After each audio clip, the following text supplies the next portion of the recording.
هل أتاك حديث الغاشية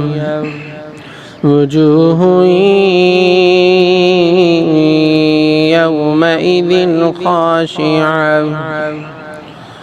عاملة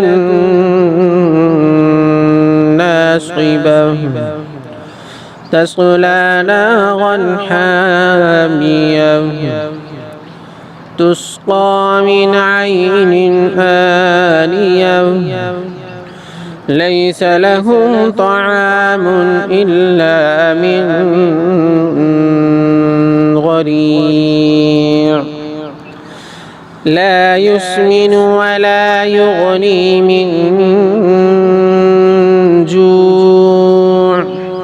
وجوه يومئذ ناعمة لسعيها راضية في جنة عالية لا تسمع فيها لاغية فيها عين جارية فيها سرر مرفوعة وأكواب موضوعة ونمارق مصفوفة وزرابي مبثوثة أفلا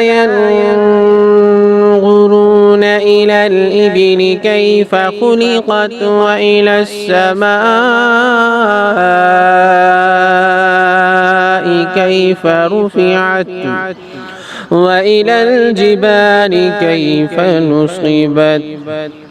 وإلى الأرض كيف سطحت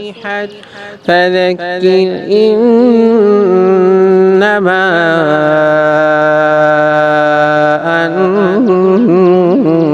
أنت مذكر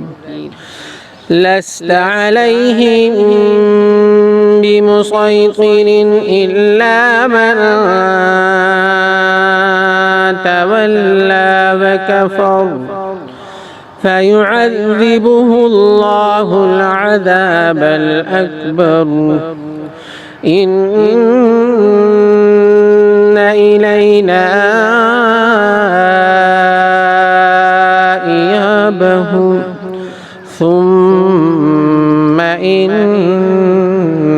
علينا حسابهم.